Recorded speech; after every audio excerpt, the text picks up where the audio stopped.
நமஸ்காரம். ஓம் மகா சிஷத்குரு அகத்தகுருவே நமக. இன்றைய தலைப்பு ஆன்மீகத்தின் ஆரவாரம். அத்தனை தொகுப்புகளும் அகத்தியர் வழிபாடு என்னும் நூல்ல இருந்து சொல்லிட்டு இருக்கேன், பார்க்கலாம். கஜராஜ சுவாமிகள் தியானம் செய்தவுடனேயே அவரது எண்ணங்கள் இவை.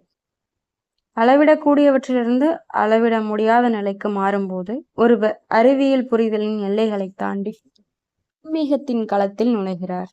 தியானத்தின் போது ஒருவர் பல்வேறு நிலைகளில் முன்னேறி உணர்ச்சி விழிப்புணர்விலிருந்து உள் விழிப்புணர்வுக்கு நகர்கிறார். பின்னர் ஒரு கவனம் செலுத்தும் சிந்தனை நிலைக்கு செல்கிறார். இறுதியில் அனைத்து எண்ணங்களும் மந்திரங்களும் மறைந்து ஒளியின் உணர்வை மட்டுமே விட்டு செல்கின்றன. ஒளி சிதறும் போது ஒரு பரந்த வெறுமை வெளிப்படுகின்றது, விவரிக்க முடியாதது, ஆனால் இன்னும் நனவு உணர்வுடன் உட்படுத்தப்படுகின்றது. இந்த இடைநிலை கட்டம் மனித மனதிற்கு ஆன்மாவிற்கும் இடையிலான இறுதி இணைப்பாக செயல்படுகின்றது.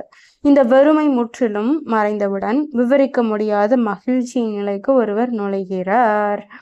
அதை அனுபவிக்க மட்டுமே முடியும், வெளிப்படுத்த முடியாது. மனித விளக்கத்திற்கு அப்பாற்பட்ட ஒரு பொருள் பிரம்மம் அல்லது அது என்பது விளக்கத்திற்கு அப்பாற்பட்டது. அறிவாற்றலுக்கு அப்பாற்பட்டது பிரம்மம்.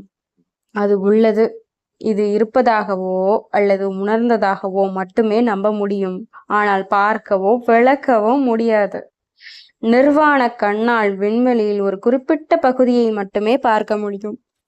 ஆனால் அறிவியல் மற்றும் தொழில்நுட்பத்தின் முன்னேற்றத்துடன் நமது ஆய்வை விரிவுபடுத்த முடிகின்றது. பிரபஞ்ச எல்லையற்றது மற்றும் குறிப்பிட்ட எல்லைகள் அல்லது வரம்புகள் இல்லாதது. விண்வெளியின் அடிப்படையில் தெளிவான ஆரம்பம் அல்லது முடிவு இல்லாத ஒற்றை மனித மனது புரிந்து கொள்வது கடினம். எது ஆரம்பமும் இல்லாததோ, முடிவே இல்லாதது, அதுவே பிரம்மம். நேரம் என்பது ஒரு உடல் பொருள் அல்ல, அது நிலையானது அல்லது நிரந்தரமானது அல்ல. இது நிகழ்வுகளுக்கு மட்டுமே பொருந்தும். ஏற்கனவே ஏதாவது நிகழ்ந்து விட்டால் அது வீணடிக்கப்பட்ட நேரமாக கருதப்படுகின்றது. இன்னும் ஏதாவது நிகழாமல் இருந்தால் அது எதிர்காலமாக குறிப்பிடப்படுகின்றது. தற்போதைய தருணம் பெரும்பாலும் நிகழ்காலம் என்று அழைக்கப்படுகின்றது. ஆனால் அது கூட உண்மையிலேயே உறுதியானதல்ல. ஏனெனில் அது நடப்பதை நாம் உணர்ந்தவுடன் அது கடந்த காலத்தின் ஒரு பகுதியாக மாறும். நொடிகள், நிமிடங்கள், மணிகள், நாட்கள், மாதங்கள், ஆண்டுகள் என நேரத்தை அளவிடுவதற்கு மனிதன் வெவ்வேறு அலகுகளை உருவாக்கினான். இருப்பினும் யுகா போன்ற சொற்கள் கடந்த காலத்தில் யோகிகளால் பயன்படுத்தப்பட்டன. யுகானா அந்த துவாபர யுகம் சொல்றாங்க, கிருஷ்ணர் பிறந்த அந்த மாதிரி, அது சத்தியயுகம், இப்போ நம்ம கலியுகம் அந்த மாதிரி சொல்றாங்க. ஆனால் அவை அறிவியலால் அங்கீகரிக்கப்படவில்லை. இந்த காலத்திற்கு அப்பால் என்ன இருக்கின்றது? 4 யுகங்களின் முடிவில்லாத சுழற்சியில் நாம் சிக்கிக் கொள்கின்றோம். தொடர்ந்து மீண்டும் இந்த கருத்து ஒரு வட்டத்தால் குறிப்பிடப்படுகின்றது. இது பிரம்மன் எனப்படும் தொடக்க அல்லது முடிவு புள்ளி இல்லாதது. எனவே நேரம் என்பது பிரம்மத்திற்கு இணையானது ஆகும். நேரம் மற்றும் இடத்தின் வரம்புகளை ஒருவர் மீறினால் அவர்கள் பிரம்மனுடன் ஐக்கியம் அடைவார்கள். அதாவது இதை நான் கேள்விப்பட்டிருக்கீங்களா அப்படின்னு எனக்கு தெரியல. நான் இப்போ ரீசெண்டாக தான் இதை கேள்விப்பட்டேன். யுகம் இருக்குல்ல, 4 யுகம்.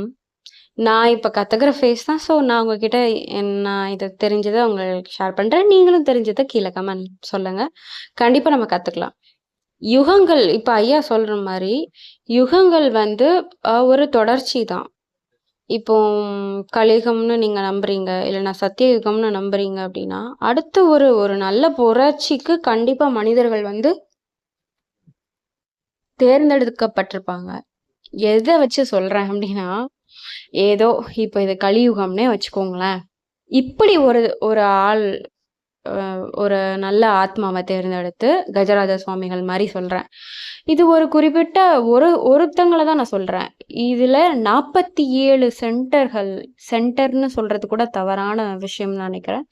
47 இடம் குறிப்பிட்டு ஐயா சொல்லியிருக்காங்க அனுராதா அம்மா கிட்ட. நான் இந்த உலகத்தை சீரமைக்கிறதுக்கு எங்கெல்லாம் என்னோட விஷயங்கள் செயல்படணுமோ செயல்பட்டுட்டு தான் இருக்கு அப்படின்னு. புரியுதுங்களா? கருவி தான் இந்த நம்மலாம். நம்ம இப்ப தெரியிறோம், கேட்டு தெரிஞ்சுக்கிறோம் அப்படின்னா, நம்ம ஏதோ ஒரு நல்ல பிராப்தம் பண்ணியிருக்கோம். அது மட்டும்தான் ஒழிய, அவன் அருளாலே அவன்தாள் வணங்கின்ற மாரி, குருநாதர் அருளால குருநாதர பத்தி கேட்டு தெரிஞ்சுக்கிட்டு, வாழ்க்கையில திருந்துறதுக்கு முயற்சி பண்றோம் நம்ம. இன்னும் பண்றோமான்னு எனக்கு தெரியல. பண்ணுவோம். இதுதான் சொல்ல வந்தேன். இப்போ யுகங்கள் சொல்றாங்கல்ல, இந்த விளக்கம் எனக்கு ரொம்ப ஆச்சரியமா இருந்தது. இ இப்போ இது கலியுகம்னு வச்சுக்கோங்க. அடுத்து ஒரு டிரான்சிஷன் ஏற்படணும். அப்படிதானே? ஒரு ஒரு யுக மாற்றம் கண்டிப்பா நடக்கும். அதுக்கு தான் இந்த பேரழிவுகள் நடந்துகிட்டு இருக்கு. மக்கள் வந்து நீங்க இப்பலாம் பார்த்தீங்கன்னா, என்ன சொல்றது? மக்கள் திருந்துற விஷயங்கள் நெறைய பார்க்கலாம். பார்க்குறேன் நானு. ஆன்மீகம் சார்ந்த நாட்டம் ஜாஸ்தியாயிடுச்சு. தேடுதல், நான் யாருன்ற தேடுதல் இதாயிடுச்சு, உருவாகுது. அதெல்லாம் பார்க்கும்போது ரொம்ப சந்தோஷமா இருக்கு. இதுதான் மாற்றத்துக்கான ஒரு சின்ன அறிகுறியா நான் பார்க்குறேன். கண்டிப்பா ஐயா என்ன தேவையோ அதுக்கு ஏத்த மாரி அ நம்மள வர வச்சுடுவாங்க. திருந்துங்கள், இல்லன்னா திருத்தப்படுவீர்கள். இது எனக்கு ஏனோ தோணிட்டே இருக்கும். திருந்துங்க, இல்லன்னா திருத்தப்படுவீர்கள். அப்படின்ற மாரி. ஸோ தமிழ் புத்தாண்டு வாழ்த்துக்கள். மேலும் இந்த வருஷம் சீரும் சிறப்புமாக நல்ல நல்ல சந்தோஷங்கள், நல்ல நல்ல நிம்மதி, நல்ல நல்ல ஆரோக்கியம், நல்ல நல்ல செல்வம், நல்ல நல்ல புத்தி, நல்ல நல்ல எண்ணங்களோட நம்ம அடி எடுத்து வைக்க போறோம். இந்த இந்த வருஷம் முழுக்க குருநாதர் அருள் கீழ தங்க பொற்பாதம் பணிந்து நம்ம வணங்கி கேட்டுக்கலாம். நம்ம எல்லாருக்காகவும் கண்டிப்பா பிரார்த்தனை பண்ணணும். அகமே சிவம் அதானே? குருநாதர் எல்லாரு கூடயும் இருப்பாங்க. எதுக்கும் கவலைப்படாதீங்க. நமஸ்காரம்.